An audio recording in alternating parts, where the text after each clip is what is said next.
So is the program you're going through, is that cohort based, or is there some flexibility with that? So it is cohort based.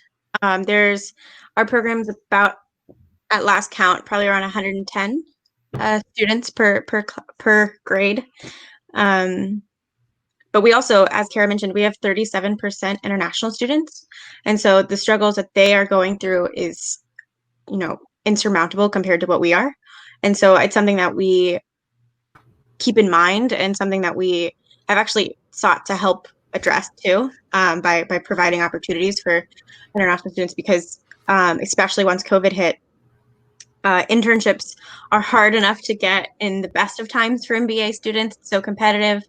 But then with COVID, I mean, they were canceling and rescinding offers and so many other situations. So Cara lost her internship because of it. She was supposed to be in Indonesia.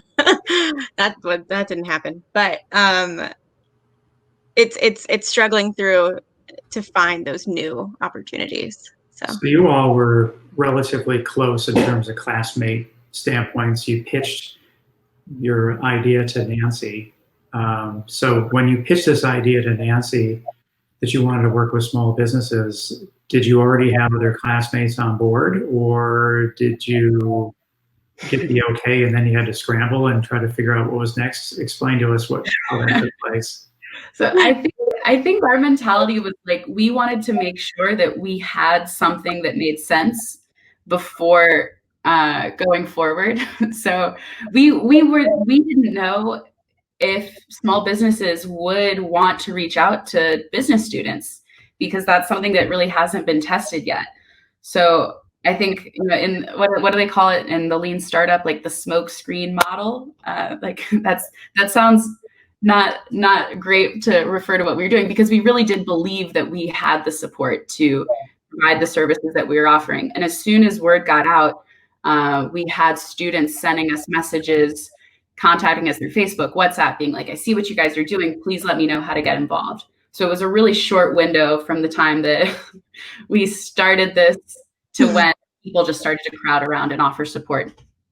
Yeah, and it was crazy. We saw support from all sides, right? So we have built an organization that includes undergrads, includes grad students, is really just across all disciplines within William & Mary, because we want, honestly, it's not even that, Cara and I had an idea. We're the first ones that pitched it.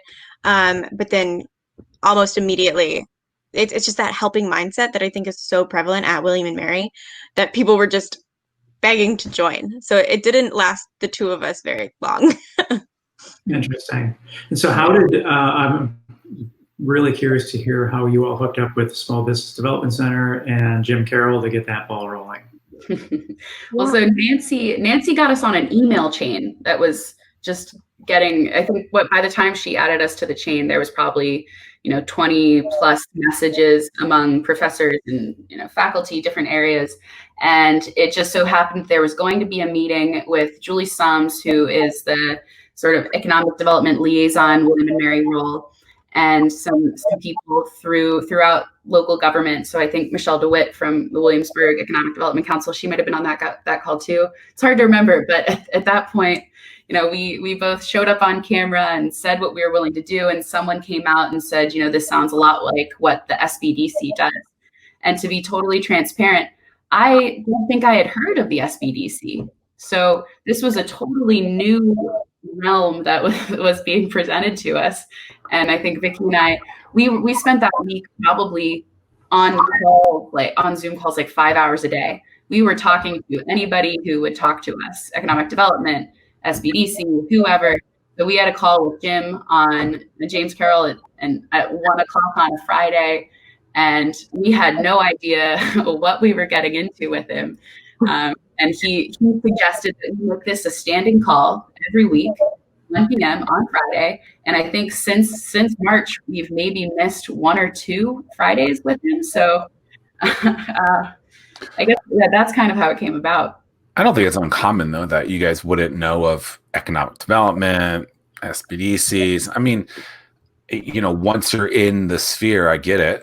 But to someone on the outside, especially a student at that point that has very limited business exposure, those are very niche markets, right? Now, once you're in it, you know, it's a thing, but like, it's kind of like you just don't know about these things until you know about them, right? Like Tim runs a lot, right? So he didn't know about specific running shoes probably until he started running, right? And so it's not uncommon. I just think that once you get into that world, then it opens up and you start seeing a lot of things, right? So like I own a Jeep, and specifically a Jeep Wrangler, and when you drive by another Jeep Wrangler, you give them the Jeep wave, right?